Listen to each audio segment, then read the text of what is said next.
Haslam, the owner. Jimmy Haslam has already came out to say that he wasn't going to pick Shedeur. This call was on Andrew Berry. This was Andrew Berry's call to make. This was Andrew Berry's pick. So Andrew Berry pulled the trigger and drafted Shedeur Sanders with the 144th pick in the 5th round. It was really, really good.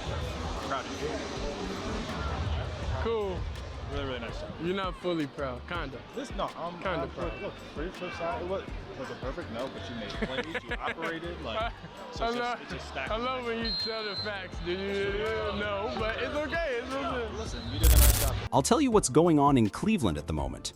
In all honesty, it seems like the beginning of one of the most outrageous quarterback sagas this club has ever seen. I will repeat it again and again. Shedeur Sanders will, in my opinion, play more games than any other quarterback on the Browns roster this season. And I'm not just talking about later. I mean sooner than most people anticipate. Imagine this. Out of the gate, the Browns falter, perhaps 0-4, perhaps 1-3. When things go wrong, this town reacts, as you know. The pressure doesn't merely increase, it blows up. In the midst of it, Jimmy Haslam, the owner, bursts in and declares, "I want Shedeur on that field." What the coaches have to say doesn't matter to me. The personnel may now attempt to ward him off by stating, "Hey, we're overseas. London is where we are. We shouldn't put the novice in that situation. Give us another week, please." However, this is what takes place. There is a ticking clock. There is not much more time. Additionally, everything changes when Joe Flacco loses another game. I'm telling you now, mark October 12th on your calendar. In the NFL, Shedeur Sanders might make his debut on that day. The problem is that this goes beyond mere conjecture. Rumors are circulating. According to people close to the team, Browns ownership firmly believes that Shedeur is the right candidate. Colin Cowherd claims that Shedeur is now the front-runner for QB1 and hasn't merely displayed glimpses. And history reveals one thing. When the owner is thus invested, they will get what they want. Think about it. Haslam has done this before. Johnny Manziel, Baker Mayfield, and Deshaun Watson. The ownership has always intervened and declared, "This is our quarterback." In Cleveland, things operate that way, whether you like it or not. Shedeur is now in the news. Dillon Gabriel isn't making any progress, but Shedeur is the subject of everyone's conversation. But let's take a moment to reflect, because chaos was the beginning of this whole problem. The Browns had no intention of selecting 2 quarterbacks in the draft.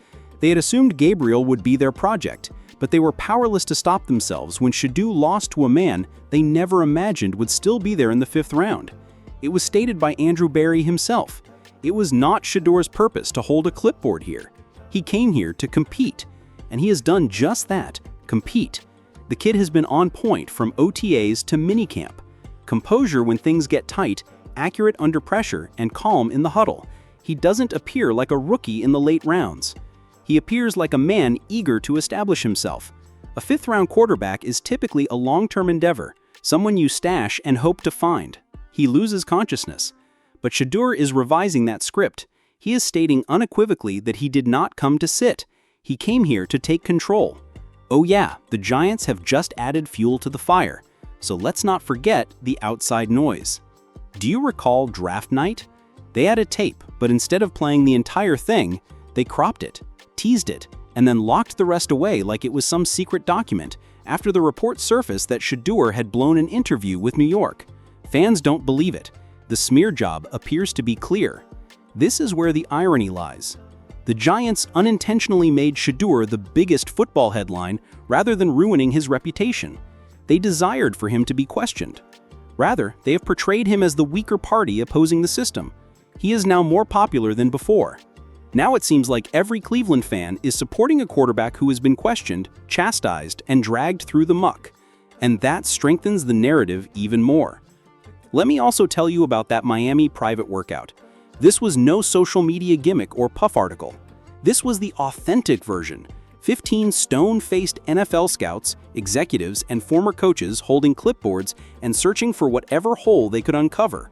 What is Shedeur's job? He puts on a clinic and enters that field fearlessly. Throws with accuracy, timing, and composure during a 2-minute practice with real NFL defenders. One scout let his clipboard fall. He was that sharp looking. People aren't getting this. He thrives under pressure because of the same confidence that they label as arrogance. He is not alarmed. He is unfazed. He always responds to their attempts to bring him down by being even better. So here we are. The Browns fan base is rallying, the coaching staff is hesitating, the ownership is pressing, and Shedeur Sanders is demonstrating his readiness every single day. Cleveland's quarterback depth chart is no longer the only consideration here. Control is at issue. Who is in charge of this team? Who wants Shedeur on that field from the start? The coaches or the owner? And to be honest, it seems more inevitable the longer I watch this play out. We are talking about more than just a rookie quarterback. We are witnessing the beginning of a plot that may come to define this franchise for many years to come. Whether Kevin Stefanski likes it or not, Shedeur Sanders is taking center stage. Let me toss it to you then. Do you believe that this year, Shedeur will take over? Is this his current team, or will the coaching staff continue to try to slow things down, in your opinion? Because there is little doubt that Cleveland's Shedeur Sanders era has already begun. One of the most bizarre and erratic roller coasters I've seen in a long time has been this offseason. It initially appeared to be the same old banter you hear all the time: camped battles, hype, and competition. The hammer then fell, nevertheless. The Browns officially announced their decision a few days ago. Joe Flacco is expected to start at quarterback. I understand what some of you are thinking right now. Joe Flacco? Really? After everything? And believe me, when I saw the announcement, I experienced the same shock. However, this goes beyond simply writing down a veteran's name. No, the motivation behind this decision is what's so intriguing. The domino effect it has on the other quarterbacks present, as well as the franchise's overall future. As you can see, the Browns had been promoting this four-man quarterback contest. We all heard it. Dillon Gabriel, Shedeur Sanders, Kenny Pickett, and Flacco. Doesn't that seem exciting? It sounds like the kind of fight that excites supporters who hope that a fresh face will emerge and surprise the league. However, you could see through the smoke if you were truly listening. That contest wasn't real. Not in the manner in which they were marketing it, since Shedeur Sanders and Dillon Gabriel weren't really in the running to begin the first week. Let's face it, the buzz served just as background noise and a diversion to keep the plot interesting. Flacco versus Pickett was always the true conflict. And the Browns took the safe route when Pickett's injury issues began to mount. The veteran who has stood in the fire, visited the peak, and understands how to restore order when everything starts to fall apart. Joe Flacco is that person. This is where it gets complicated, though. Flacco's debut is not the only outcome of this choice. It impacts others, particularly in the case of Shedeur Sanders, and I must admit that this is the part that truly gets to me, because Sanders displayed genuine signs of star potential in the preseason. He appeared composed, self-confident, and like he belonged outside against Carolina. He made me remember a rough diamond that nevertheless shines through. And yet, he's being ignored.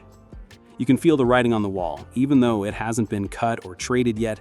Are the Browns going to ship him off for a draft pick? Instead of being this team's future, is he merely another asset to sell? And that's where danger arises, because this film has been seen before if you look back at NFL history. Do you remember the Ravens from 2018?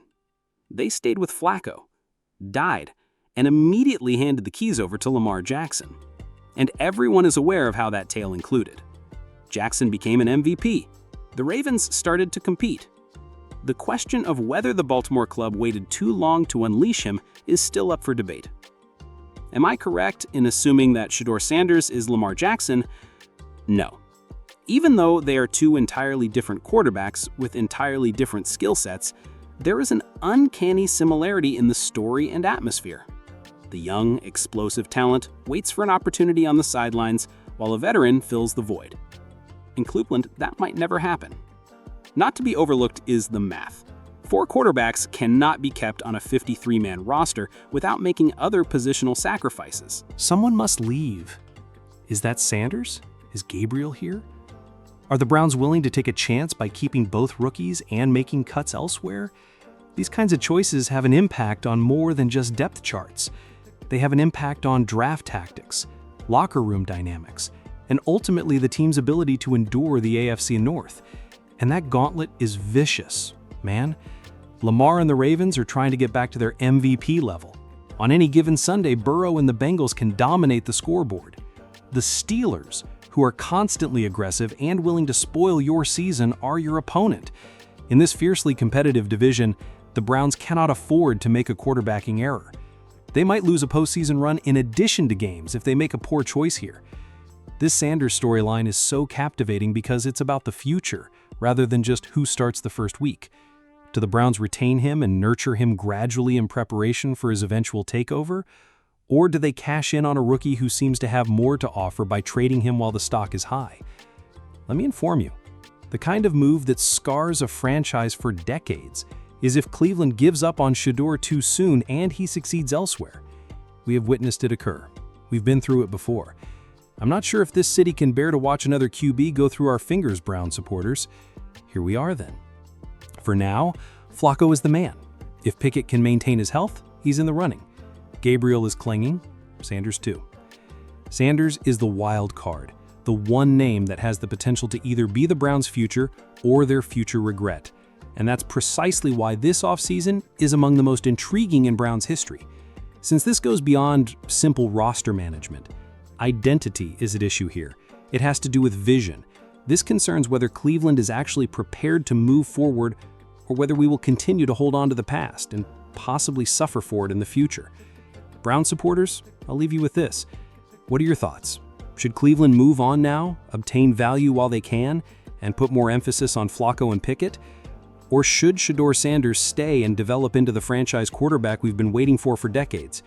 I'd like to hear all of your opinions, so please share them in the comments section. It's almost time for the season. You won't want to miss this journey, I promise. And the storylines are only getting hotter.